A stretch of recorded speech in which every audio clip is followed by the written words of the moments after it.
hermanos, el Señor les bendiga. ¿Cómo han estado? Muy bien, hoy nos corresponde la tercera bienaventuranza. La tercera bienaventuranza se encuentra en nuestro pasaje que estamos meditando, que es el capítulo 5 del libro de Mateo. Y se encuentra en el versículo 5. Entonces, si quieren acompañarme a Mateo capítulo 5, versículo 5, nos vamos a poner en pie y todos vamos a leer este versículo en donde encontramos la bienaventuranza. Entonces, Mateo capítulo 5, versículo 5. ¿Ya lo tienen, hermanos? Entonces, por favor, pónganse en pie las personas que puedan hacerlo. Vamos a leerlo a la voz de 3. 1, 2, 3. Bienaventurados los mansos, porque ellos recibirán la tierra por heredad. Oremos. Amado Señor, te damos gracias por permitirnos, Señor, reunirnos hoy como iglesia, como cuerpo tuyo, no solamente para gozar de nuestra comunión, que es algo muy importante, sino también, Señor, de reunirnos contigo para escuchar tu voz. Gracias porque somos bienaventurados al escucharte, somos bienaventurados al estar aquí, somos bienaventurados en participar de la iglesia, Señor. Permítenos considerar, Señor, esta bienaventuranza. Por amor de tu nombre, abre nuestro corazón, Señor. Mira que necesitamos que nos hables para que tengamos vida. Ayúdanos, Señor, a nuestro corazón, a nuestra atención, Señor. Ayúdanos y permite que en verdad podamos aprovechar las verdades que se encuentran en esta bienaventuranza. Te lo pedimos en el nombre de Cristo Jesús. Amén. Pueden sentarse, por favor, hermanos.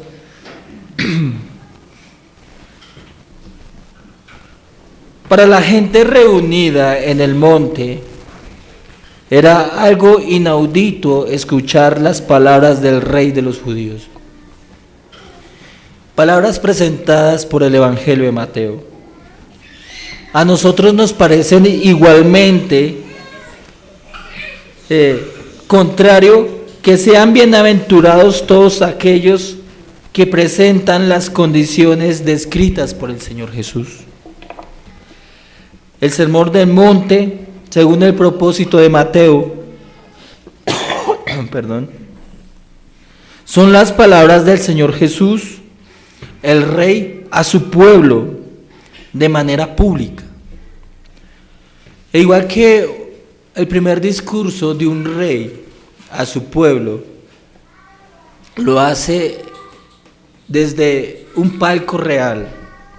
Aquí el Señor Jesús está sentado en un monte y está dando, para Mateo, uno de los sermones públicos o el primer discurso público, el cual cuenta el discurso de su rey.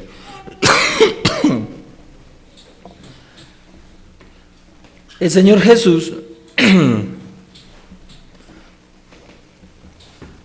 se presenta de manera oficial al pueblo como rey.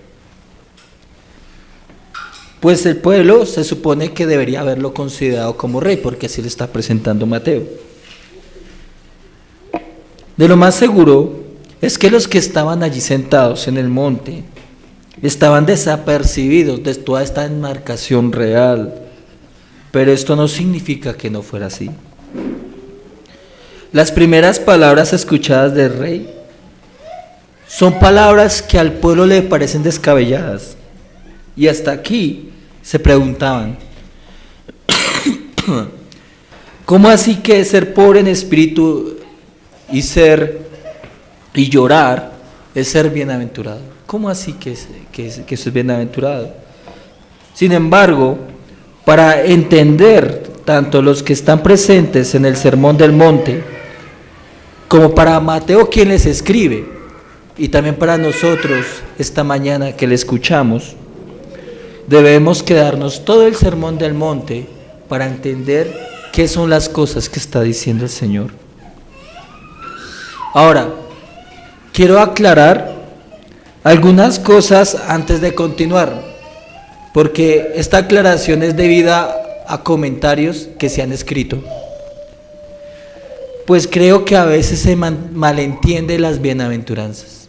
Las bienaventuranzas son malentendidas. Parecería, por ejemplo, que ser pobre en espíritu es bueno y que llorar es bueno, pero no es cierto. Esas condiciones son solo eso, condiciones. Sino lo que se les promete dar, es decir, si lo que no se les promete dar a esas condiciones no fuese lo que Cristo puede dar, no serían bienaventuranzas. Es decir, bienaventurados los pobres en espíritu es porque Cristo da algo.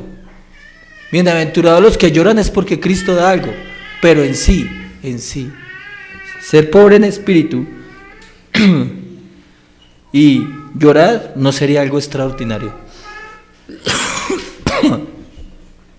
Si Jesús no prometiera dar algo.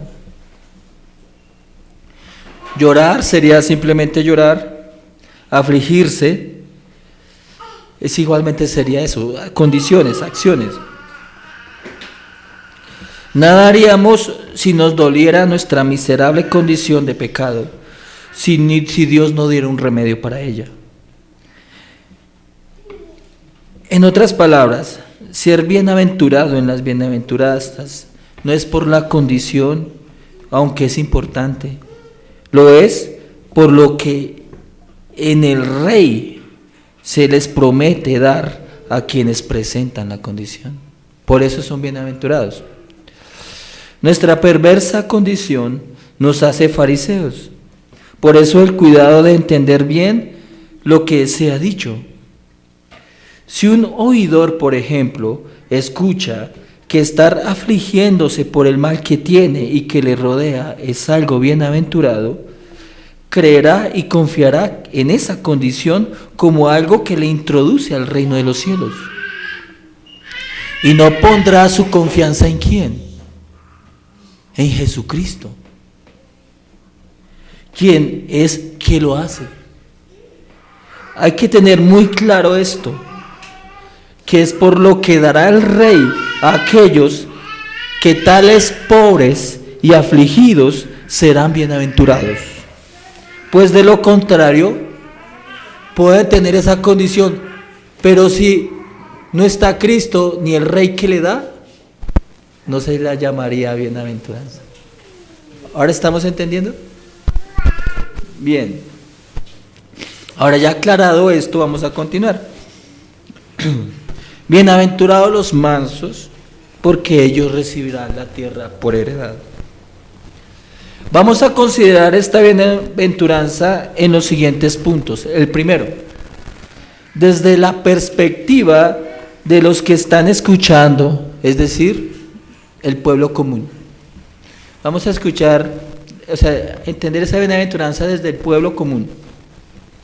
Segundo, desde la visión de los fariseos religiosos. Vamos a entenderla desde los fariseos religiosos. Tercero, desde la perspectiva de Mateo, que es de Jesús el Rey. Y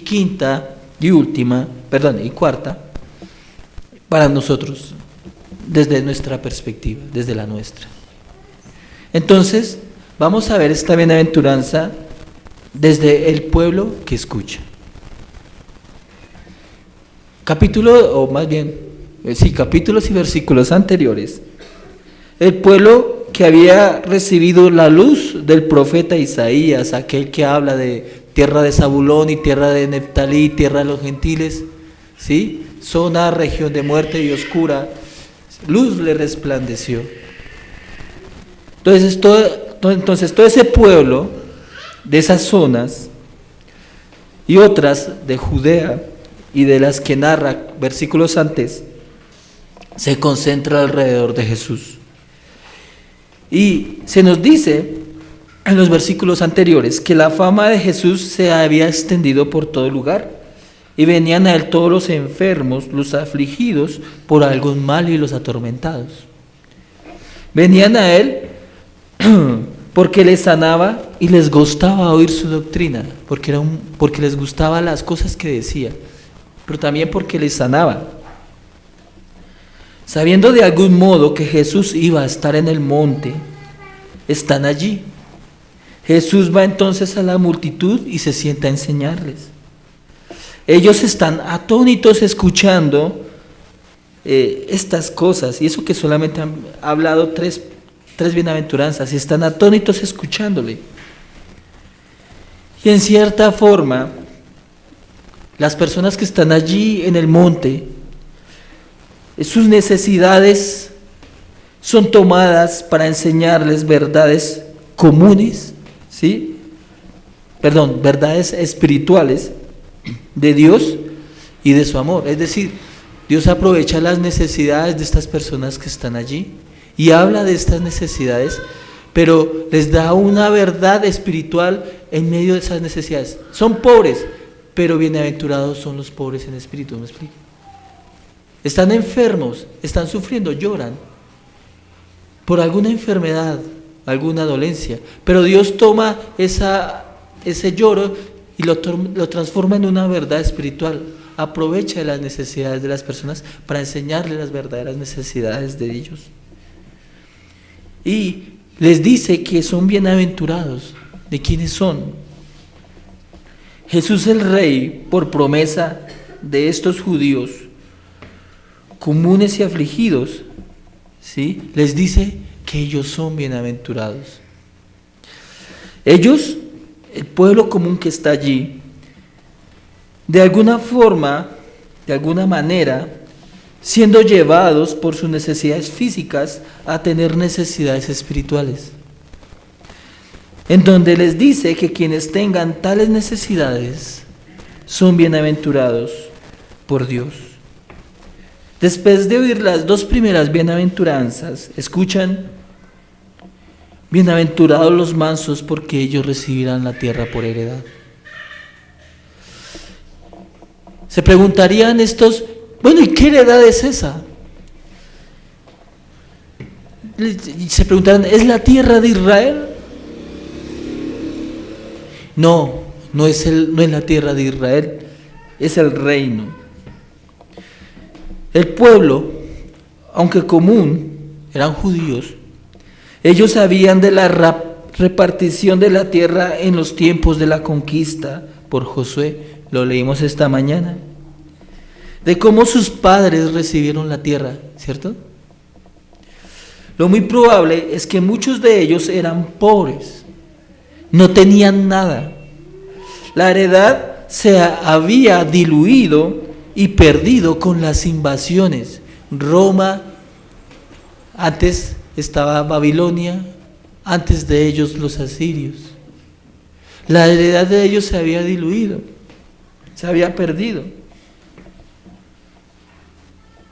Ahora la tierra era propiedad de terratenientes, de personas que acaparaban la tierra. Y ellos no tenían heredad.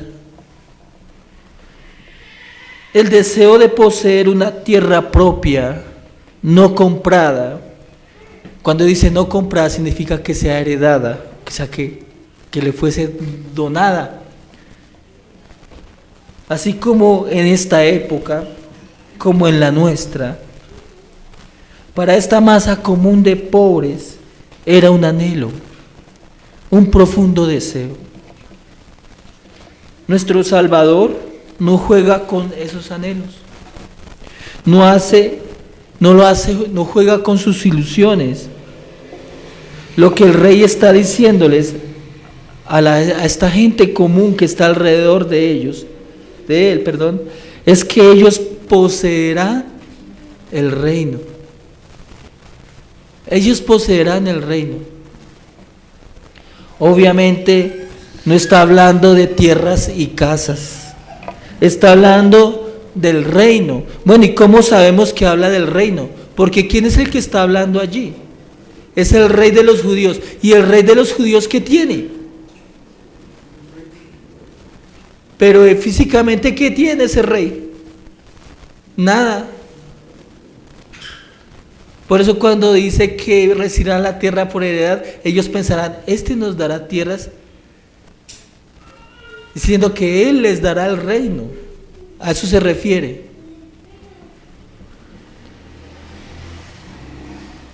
Jesús no es un potentado ni es un terrateniente, es uno igual a ellos, un pobre materialmente, un rey que le han quitado su trono visible, pues otro está reinando en su lugar, es Herodes.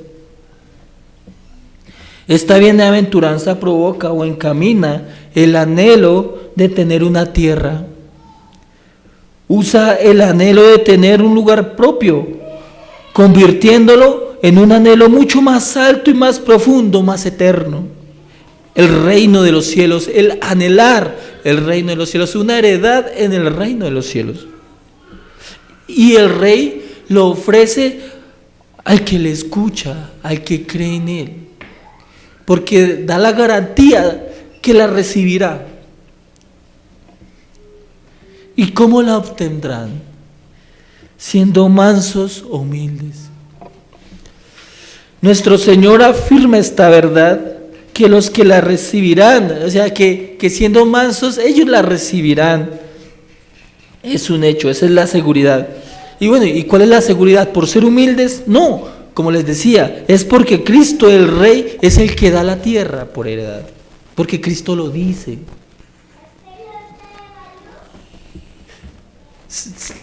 Ser manso, ¿sí? Pero no tener la promesa de Cristo no sería una bienaventuranza. En esta perspectiva, nosotros aprendemos que se nos ha ofrecido a nosotros que por el Evangelio. ¿Una qué? Cuando escuchamos bienaventurados los mansos porque ellos recibirán la tierra por heredad, ¿qué estamos entendiendo nosotros? Que se nos ha dado una qué a los que creemos en el Evangelio. Muy bien, hermano. Una tierra, una herencia. Se ve que no piensan en eso, mi hermano, si es precisamente lo que cree esta bienaventuranza que piensa. Es una heredad que se llama el reino de los cielos. Del pueblo, la palabra de Dios nos refiere deseos y anhelos por esa tierra. Al dar el Señor esa tierra, es porque, ¿qué sucede aquí? Aquí no tenemos qué. Si se nos ofrece una heredad, es porque aquí no tenemos qué, hermano. Heredad. Por favor, pido que se concentre. ¿Sí? Si nos da una heredad es porque no tenemos heredad. Y si no tenemos anhelo y deseo por el reino de los cielos, es porque tenemos nuestra heredad aquí. Cuando tenemos la heredad aquí, a Cristo no necesitamos como Rey. El ofrecimiento de Cristo nos parece absurdo. Debemos preguntarnos a nosotros, o usted debe preguntarse, ¿qué tanto deseo o qué tanto desea usted el reino de los cielos? ¿Qué tanto lo desea, hermano? ¿Qué tanto lo desea? ¿Qué tanto desea al Rey que la ofrece? Ahora, hagamos un ejercicio. ¿Usted tiene algo propio? ¿Una casa? ¿Un apartamento? Hablando de cosas materiales. ¿Una finca? Pensemos más allá. ¿Tiene usted un ahorro? ¿Una profesión? ¿Un curso de algo? ¿Un negocio? ¿Qué tan importante es para usted? ¿Qué tan importante es? Pues creo que es importante, ¿no? A muchos tener eso le da cierta estabilidad, le da cierta tranquilidad, le da calma. Pues lo que le puede producir estas cosas, pero también la preocupación por no tenerlas o perderlas, las lágrimas que puedan brotar, la angustia de que ya no la tengo, se va, debería ser aún más por Cristo el Rey y su reino. No solo en la preocupación y en las lágrimas de no tenerlo, sino que sabiendo que ya lo tiene, que usted tiene una heredad en el reino de los cielos, eso debería traerle la verdadera paz y el verdadero consuelo, la verdadera tranquilidad y la verdadera estabilidad. Como si tuviera una cuenta de $1,000 millones en su cuenta personal, entendiendo que Cristo es más que eso, obviamente. ¿Y qué pasaría si usted tuviera una cuenta de $1,000 millones en su cuenta? ¿Usted qué haría? Yo me tranquilizaría, tendría paz y calma. Pues esa es la calma espiritual y la paz que usted debería profesar y tener, porque tiene una heredad, se llama el reino de los cielos, que es mucho más valiosa que miserables $1,000 millones. ¿Entienden por qué son bienaventurados?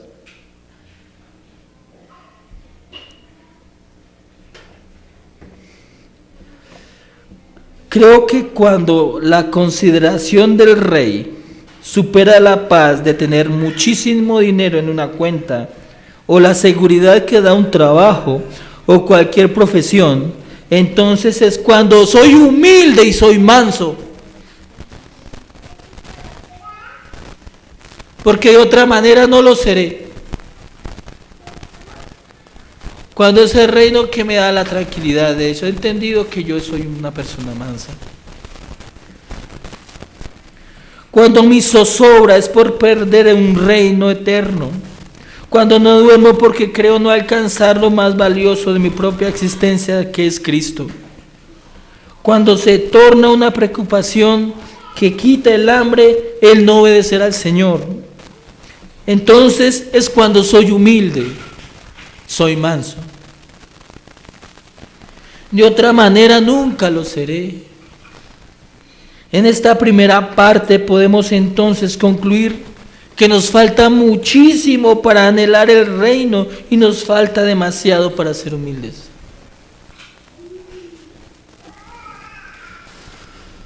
Esa es la primera.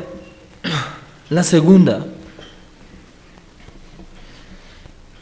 desde la visión de los fariseos o religiosos.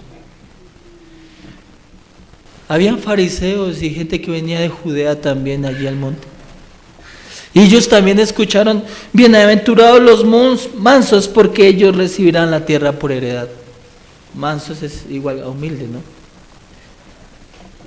Se quedan totalmente atónitos. Mientras que los judíos comunes, los pobres, son gente maldita según los fariseos, porque no conocen la ley. A los fariseos estas palabras le retumban sus oídos, le causan dolor, pues ellos creen que ellos han recibido la tierra por heredad, que ellos ya tienen la tierra por heredad. En sus pensamientos la tierra de Israel es de ellos, les pertenece. Igualmente por derecho les pertenece el reino de los cielos, por derecho. Pero el reino de los cielos es otorgado por heredad, mas no por derecho. Heredad significa gracia. ¿Cuántos tienen que pagar una finca que heredaron? ¿Cuántos tienen que pagar? Eso es lo mismo de gracia.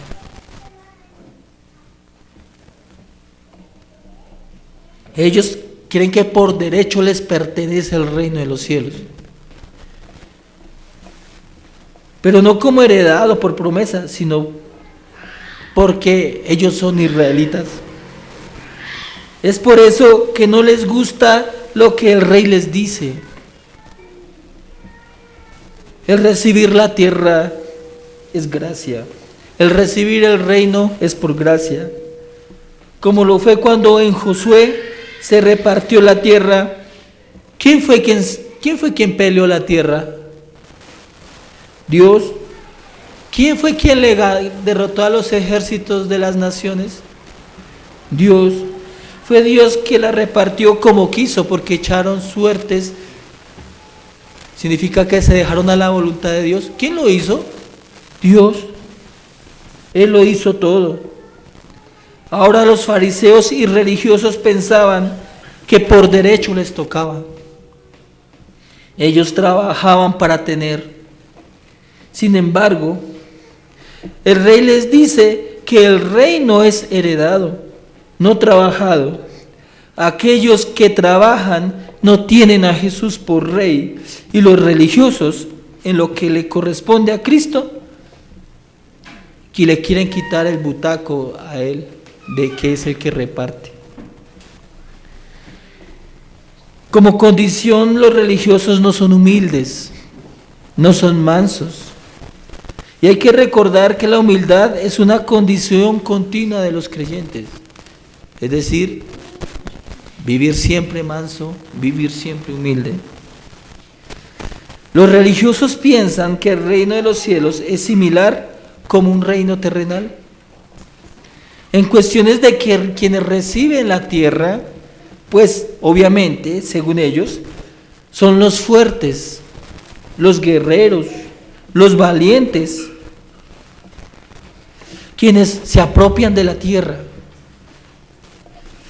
E igualmente entienden que Dios se fija en aquellos con esas cualidades para su reino. Los fariseos piensan que Dios solamente se fija para su reino las personas capaces. Es por eso que esta bienaventuranza les causa dolor de oído. Ahora bien, preguntémonos, ¿por qué los mansos reciben el reino de los cielos? ¿Por qué lo van a recibir? Porque en el reino de los cielos todos son humildes y son mansos, como su rey.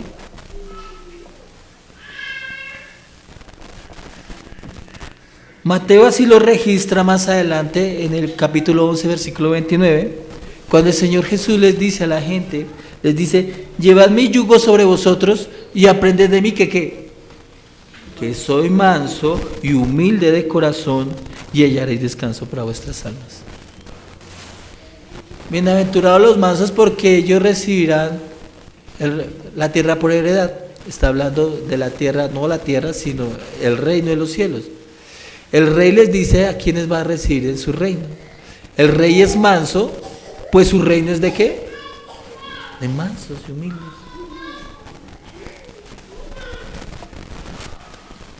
Son bienaventurados porque se asemejan a su rey y reciben la tierra, porque así como ellos es el rey. Nadie que no tenga el carácter de Cristo, que refleje a Cristo, se le dará el reino de los cielos, así de sencillo. Nadie que no tenga a Cristo ni refleje su carácter, heredará el reino de los cielos.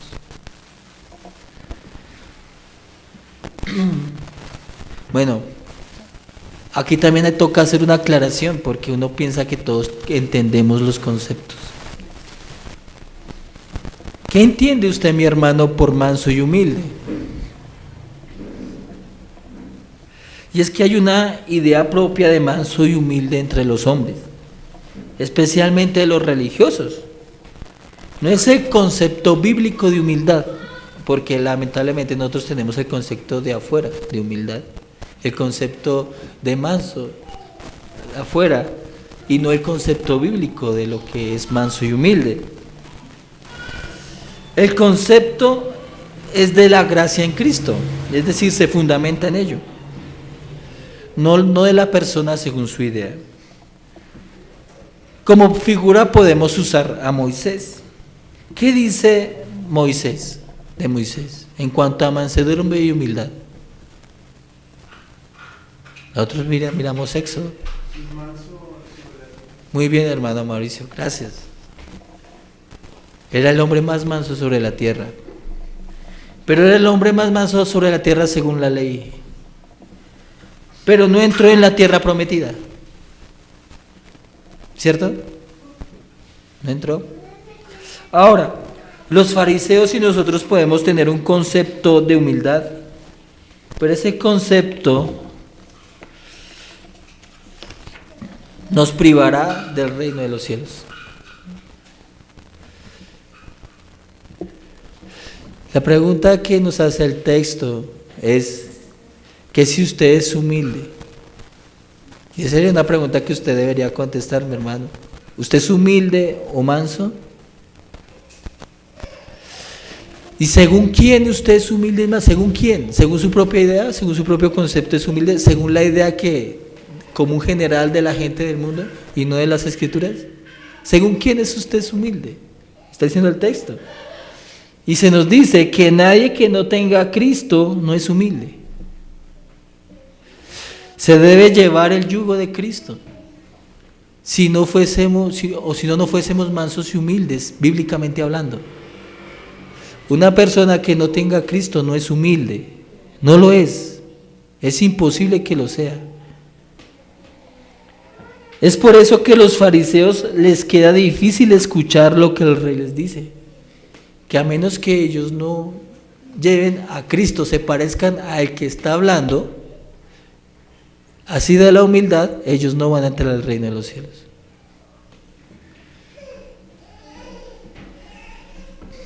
¿Nos es difícil escuchar a nosotros como los fariseos? Cuando dice, es que usted debe ser como Cristo para ser humilde. ¿Nos es difícil escuchar? ¿Qué es la humildad o mansedumbre para nosotros? Entendemos que diciendo que somos cristianos y no profesamos la humildad bíblica, no se nos dará el reino de los cielos como heredad. ¿Sí lo entendemos? Si somos cristianos, decimos que somos cristianos, pero no tenemos la humildad de Cristo y la mansedumbre de Cristo, no se va a entrar en el reino de los cielos. Y eso es algo que nos pone a pensar. Ahora, lo que entiendo al leer la bienaventuranza es que así como es de gracia el reino, debe haber en nosotros una obra de gracia de Cristo para ser humildes. Porque esa humildad no se encuentra en usted, ni se encuentra en mí. ¿Se encuentra en quién? En Cristo. Y a menos que el Señor nos la imparta, no seremos mansos y humildes. Una obra que raya con toda práctica y concepto propio es ese. ¿Ante quién debemos ser humildes o mansos? Usted se ha puesto la pregunta, ¿ante quiénes deben ser humildes o mansos? La pregunta es, ¿acaso habla de carácter? ¿Habla de una actitud? Estas y más son buenas preguntas. Y creo yo que un creyente debe ser manso y humilde primeramente para con Dios. O sea que, bienaventurados los mansos, ¿para quién? ¿Quién debe ser manso? Para con Dios. Para con Dios. Es el primer lugar de mansedumbre. Y de ello se desprende el serlo para los demás. ¿Cuántos de nosotros nos creemos humildes? Porque hablamos bajito, porque cuidamos de tener una postura orgullosa, o porque le hago favores a las personas sin replicar, pero para con Dios son todos unos orgullosos. ¿Y saben por qué? Pues les habla por su palabra y no hacen nada. Son enseñados de alguna cuestión de la piedad y ponen su pero, ya sea en conceptos o en prácticas. Eso no es ser manso ante Dios ni humilde, ¿cierto? El Señor Jesucristo era sujeto en todo al Padre Celestial y por eso Él era manso y humilde. Y nosotros pensamos, tenemos un concepto de humildad, pero no para con Dios, para con la hipocresía. Nosotros no podemos ser mansos para con los hombres sin ser mansos para con Dios. Y una persona que no obedezca a Dios y no es humilde para con Dios, nunca será mansa y humilde, según la bienaventuranza. Nunca lo es. Quitémonos conceptos que nos está el Señor, por su palabra, sacándonos de nuestro corazón. ¿Cuántos hacen todo lo que el Señor les dice? ¿Usted cómo sabe que su hijo es humilde y manso? Le hago la pregunta, ¿cómo lo sabe? Porque cuando se le ordena no toma rebeldía, cuando se disciplina baja la cabeza, ¿cierto? Lo entendemos por eso, ¿cierto? Cuando hace todo lo que su padre le dice, ¿cierto? ¿Lo entiende como humilde? ¿Como manso? ¿Sí o no? ¿Y usted es eso con Dios? Entonces, ¿dónde está la humildad y la mansedumbre?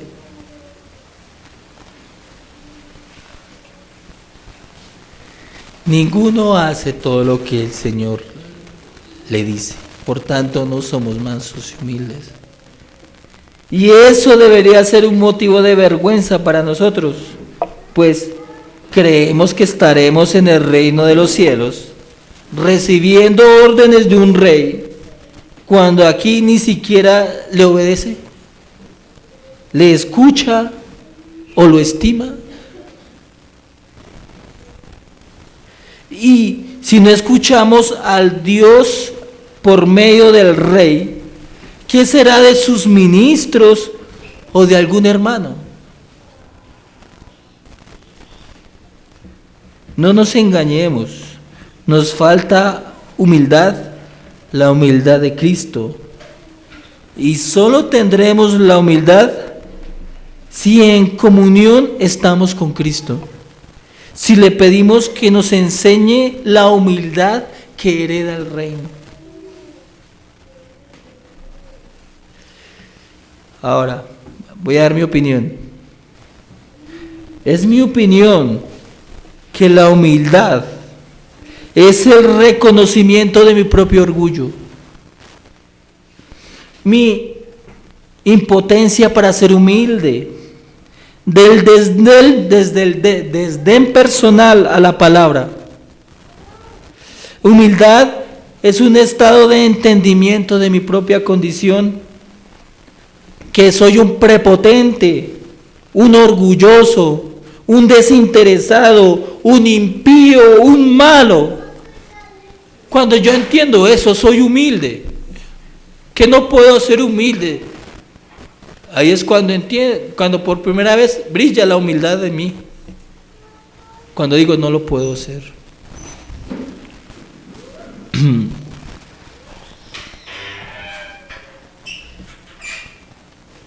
Soy una persona que no quiere el rey de reyes, no quiere el rey del reino, yo quiero ser el rey. Y cuando yo confieso eso, soy humilde.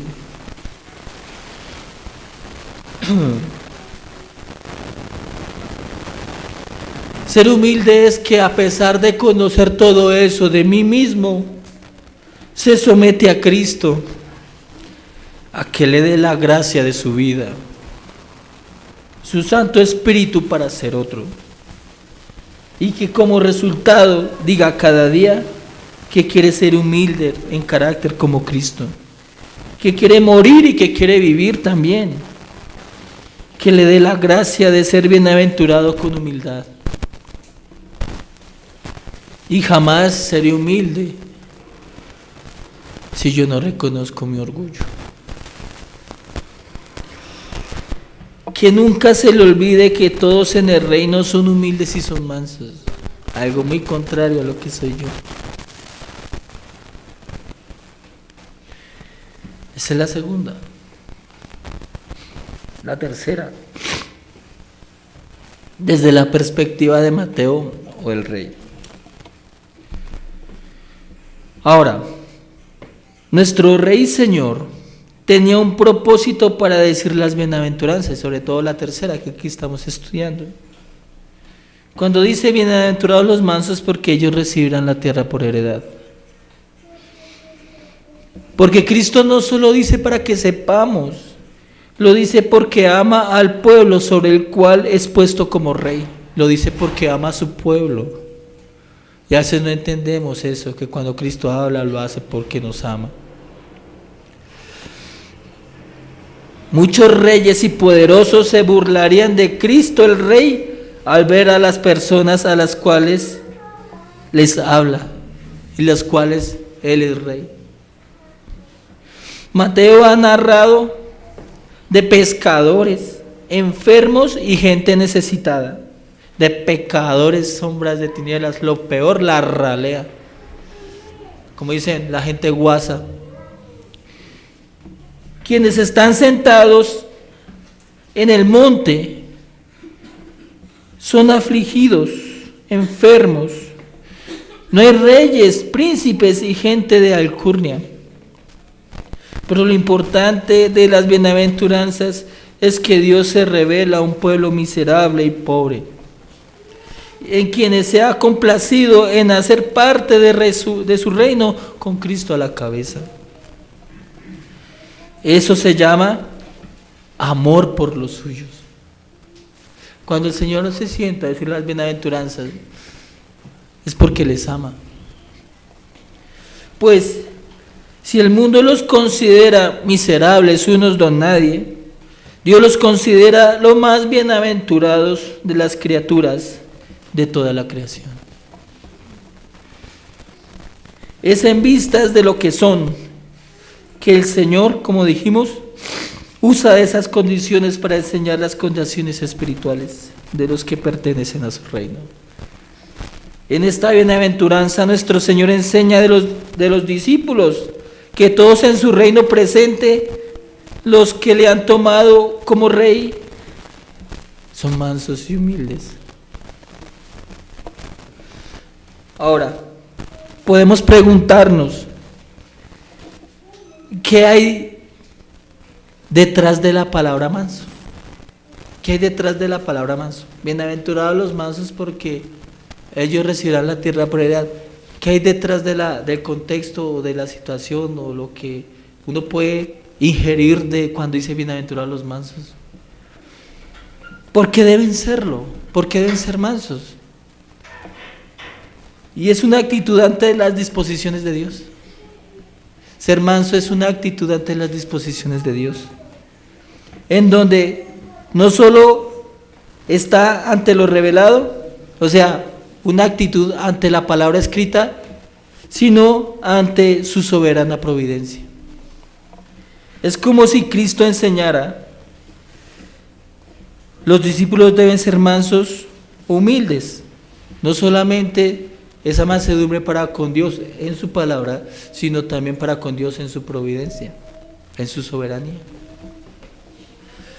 ¿Por qué los discípulos deben serlo? Por la vida que son llamados a vivir. Porque ellos son llamados a tener una vida diferente. Y cuando somos llamados a tener una vida diferente, ¿cuál es nuestra actitud natural? No ser mansos ni humildes. La comunidad en la que vive Mateo es una comunidad en que debe procurar la humildad, el sometimiento al Señor en todo. Hay como discípulos cosas muy difíciles que debemos asimilar siguiendo a Cristo como Rey, ¿cierto? Una de ellas es la cruz.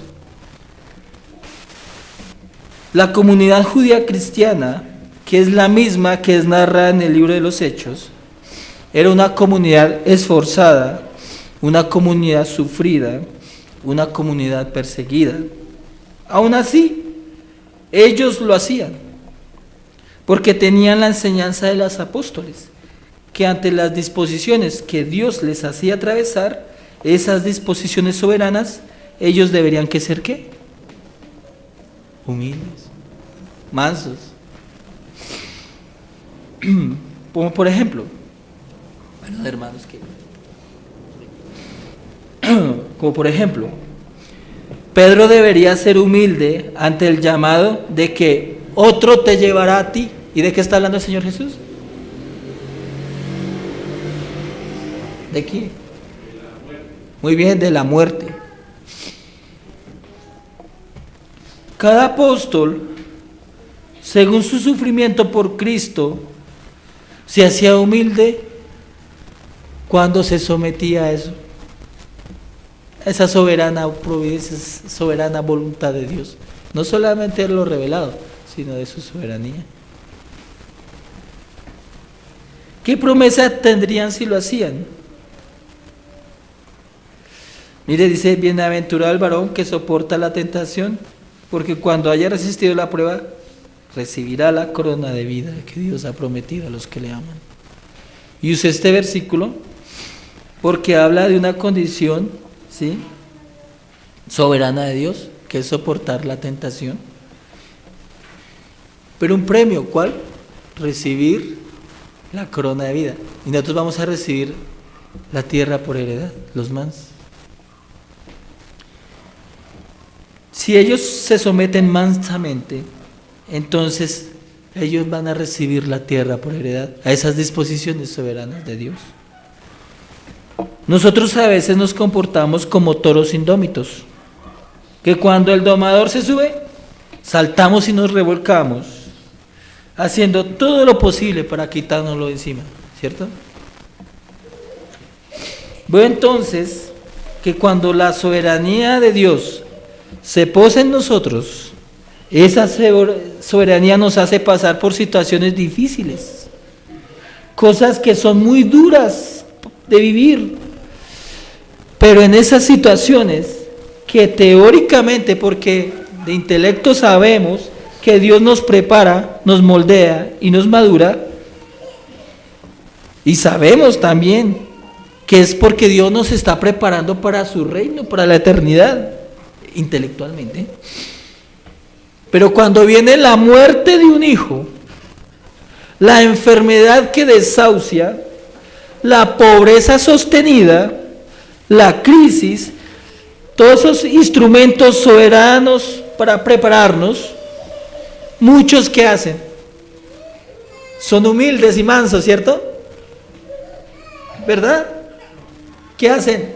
Se sacuden. Así es, quitarse eso de encima, porque aunque teóricamente lo sabemos, en la práctica no somos mansos y humildes para aceptarlo. Muchos pelean contra Dios por ello. Sin embargo, por ellas conocemos qué tan mansos y humildes somos. Por eso, bienaventurados los mansos, porque ellos recibirán la tierra por heredad. En la iglesia de Mateo, no solo pasaban por esas disposiciones soberanas, leemos que pasaban situaciones como iglesia, su fe era probada. Cuando perseguidos por causa de Cristo, eran echados de las cárceles o golpeados, a lo mucho, insultados continuamente. Ahora, cuando yo hablo así, ¿sí?, es que les estoy diciendo que es muy diferente leer o escuchar. Bienaventurados los mansos porque ellos recibirán la tierra por heredad. Cuando estamos sentados cómodamente en nuestras sillas, cuando por estos lados todos vamos a hacer, pensamos que vamos a hacer al rato, ¿no? Y otra cosa es que estando perseguidos por nuestra fe y sometidos a durísimas pruebas, escuchemos las palabras de nuestro Rey: bienaventurados los mansos porque ellos recibirán la tierra por heredad. Son dos cosas totalmente diferentes. ¿Se dan cuenta? Una cosa es conocer al Rey que dice las bienaventuranzas sentados como estamos nosotros. Y otra cosa es en medio de la crisis más profunda escuchar que somos bienaventurados. Porque la primera no entendemos que somos bienaventurados por eso. En la segunda, cuando estamos en las durísimas pruebas, el escuchar que somos bienaventurados, entonces es allí que entendemos que en verdad somos bienaventurados. Porque esas bienaventuranzas nos trae consuelo. Es que es muy diferente. Está como aquel que habla del Salmo 23 y cita el Salmo 23, Jehová mi pastor. Pero otra cosa es conocer al pastor del Salmo 23. Nosotros escuchamos mucho las bienaventuranzas, pero no sentimos las bienaventuranzas. Y eso es lo que está diciendo acá. Porque entre ambas hay una gran diferencia. Lastimosamente, cuando se predica, se está en la primera. Porque si se predica, estando en la segunda, brotan las lágrimas, porque Dios se ha acordado. Cobra importancia vital y consuelo y ánimo, y hay alegría. Hermanos, otra vez les anuncio las palabras del Señor, para que en la gracia del Señor entiendan lo que significa. Bienaventurados los mansos, porque ellos recibirán la tierra por heredad. Y por cuarta y última, desde nuestra perspectiva, ¿qué entendemos desde nosotros? Ya hemos visto todo, pero ahora, ¿qué entendemos nosotros? ¿Qué entendemos la iglesia del Señor? Nosotros. Cuando leemos Mateo 5:5, bienaventurados los mansos porque ellos recibirán la tierra por heredad. Aparte de las cosas que hemos visto, usted, mi hermano, mi hermana, ¿qué entiende para su vida con ello? Y es una pregunta que le quiero hacer personal. ¿Qué entiende para su vida cuando usted escucha la bienaventuranza? Al salir de aquí, cada uno pensará, en resumen, debo ser manso. Y recuerde que no solo eso hemos dicho. Lo que entendemos es que en verdad, óigame bien, hermanos, en verdad, eso no es un juego, en verdad se nos está pidiendo mansedumbre y humildad. La mente humana es un gran problema. Nosotros decimos, pues si fallo en que una de las 8 bienaventuranzas, ¿sí? Si fallo una de esas 9, una y las otras 8, pues tengo esas para ser bendito, para ser bienaventurado, obedeciendo una de ellas para ser parte de Cristo. Pero eso no es cierto. Las bienaventuranzas van encadenadas una de la otra. Miremos bien, si se es pobre en espíritu, entonces llora. Si llora, le hace manso. Si es manso, entonces hambre y sed de justicia, y así sucesivamente podemos hablar de todas las bienaventuranzas. No se puede romper la cadena. En este caso van juntas las bienaventuranzas, como no son los dones de un solo fruto del Espíritu Santo. Y quiero hacer énfasis. Cristo a cada uno de nosotros nos pide esta mañana que seamos mansos o humildes. No le está diciendo, es que usted tiene la opción de serlo, no. Le está imponiendo. Le está imponiendo que sea manso y que sea humilde. Comenzando, tal vez, por la actitud que cada uno está tomando al escucharme. Sea manso y humilde. La humildad o la mansedumbre no es una opción, es un requisito de los santos. Usted, mi hermano, como hemos referido en el punto 2, debe serlo en primer lugar para Dios y para Cristo el Rey, manso y humilde. La mansedumbre y la humildad bíblica entre hermanos es derivada de la mansedumbre y la humildad para Dios. Y es lo que nos corresponde a entender cada uno con nuestros hermanos. Y es que entre cada uno de nosotros debemos ser ¿qué? Mansos y humildes, porque somos mansos y humildes para con Dios. En la práctica o en la evidencia de que nuestro orgullo y nuestra prepotencia están sometidos a Dios, es la mansedumbre y humildad con que nos tratamos. ¿Con qué nos tratamos? Y entre nosotros los hermanos. ¿Cómo sabemos que una persona es mansa y humilde para Dios?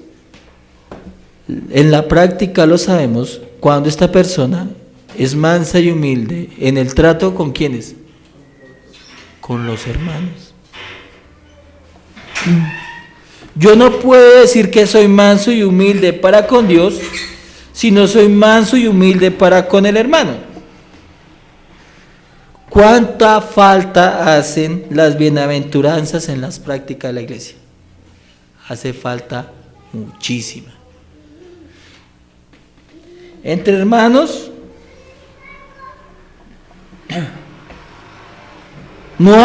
los hermanos no hallan razón del por qué deben ser mansos y humildes los unos para con los otros. Ahora, le voy a hacer un ejercicio. Piensa aquí en el hermano con que usted definitivamente, su corazón lo sabe, no puede engañar a Dios. Le cuesta ser manso y humilde. Piense en ese hermano y le invito esta mañana a pensar en él. Que usted dice, no, me cuesta pasar. ¿Sí? La que no la pasa es su orgullo, ¿no? Quiero que lo diga, su orgullo, su pecado es el que no hace pasar. Pero piense en ese hermano, que usted poco se junta porque no quiere, ¿sí? Entonces, no se halla razón del por qué deben ser mansos y humildes los unos con los otros. Dice, bueno, ¿y por qué debo ser manso y humilde con fulanito de tal que me mira mal, que no me atiende, que es despectivo, que me parece la persona más superficial de este mundo, poco creyente? ¿Por qué debo ser manso y humilde con esa persona? ¿Y sabe cuál sería la razón? Porque Cristo lo dice. Esa sería una muy buena, ¿no? Pero les voy a decir, el testimonio de la mansedumbre y la humildad de Cristo no es visto por la ceguedad de creyentes. No es visto, no está haciendo bien. O sea, cuando nosotros no somos mansos y humildes con los hermanos, es porque estamos ciegos de atar, de remate. Estamos ciegos en pleno mediodía, a plena luz del sol.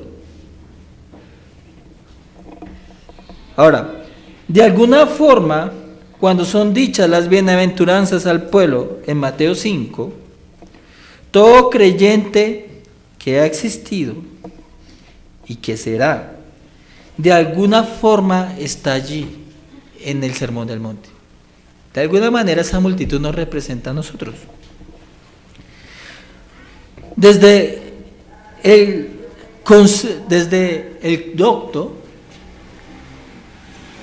como el más santo, ¿sí? Está allí. El Rey de Reyes, la luz de Dios, el Hijo de Dios, es la evidencia de mansedumbre y humildad para ti y para mí.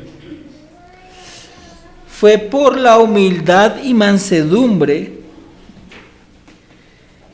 Cristo, siendo el bendito por los siglos, el Dios verdadero, que se ha sentado con los hombres miserables en este monte. ¿Quién es Cristo? ¿Y quiénes son esos que están allí sentados con Él? ¿Quién es Cristo? ¿Pero quiénes son ellos? ¿No piensan ustedes que el ejemplo de mansedumbre y humildad es Él?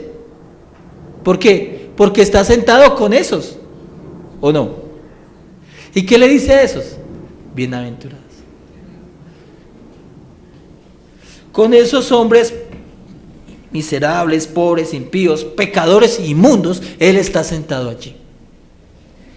Y lo que hace que esté sentado diciendo las bienaventuranzas es su gran mansedumbre y su mucha humildad. Si el Rey de Gloria hizo eso contigo, el Rey, nosotros somos peor que un gusano, pero el Rey de Gloria se encarnó y se sentó a nuestro lado. Él es el ejemplo de la mansedumbre y la humildad. Y lo hizo eso contigo, óigame bien. No con la gente, estamos hablando de ti. Contigo, ¿no estás llamado a hacer lo mismo con tu hermano? Esa es la pregunta. ¿Y cuál sería la respuesta? ¿Estás siendo llamado a hacer lo mismo ejemplo de mansedumbre que tuvo Cristo contigo con tu hermano? Sí. Muy bien, sí. Claro que sí. Tenemos que hacerlo. Así demuestra el hermano más lucha o más ignorancia o más pecado, tú debes ser humilde para con él, porque es el ejemplo que tenemos del Señor. Pero nos creemos tan dignos para ser mansos y humildes para con el hermano. Humildad lo voy a resumir qué es humildad, y quiero que ponga mucha atención, hermanos. Humildad es tratar, hablar, considerar a mis hermanos como Cristo lo estaría haciendo. Me pregunto, si Cristo le diría a mi hermano lo que yo le estoy diciendo o le dije ayer. ¿Cristo le diría muchas cosas que uno le dice al hermano? Hágase la pregunta. Si llega a la conclusión que no, entonces debe saber que usted no es manso y humilde. Y ojo, no heredará el reino de los cielos. Si la forma tan alejada que trata a un hermano es la forma en que Cristo lo haría, ¿Cristo lo haría? Si lo observo con gracia, como si Cristo me mirara a mí. ¿Observo a mi hermano con gracia, como Cristo lo hizo conmigo? Si al punto estoy para dar mi vida por el hermano, tal como Él lo hizo. ¿Entendemos entonces el estándar de humildad? Nuestra oración debería ser: Señor, dame de tu humildad, enséñame a ser manso, pues yo soy orgulloso y terco. Esta bienaventuranza no va conmigo. Sea sincero. Hermanos, que no nos fuéramos hasta entender con el corazón la gracia de las palabras de Cristo. Bienaventurados los mansos, porque ellos recibirán la tierra por heredad. Oremos. Señor, gracias por tu palabra, gracias por esta bienaventuranza, Señor, que transforma nuestra vida. Mira nuestro orgullo, un orgullo al cual le decimos manso y humilde. Perdónanos, danos en verdad la humildad y la mansedumbre de aquellos que son bienaventurados. Te lo pedimos en el nombre de Cristo Jesús. Amén. Dios les bendiga, hermanos.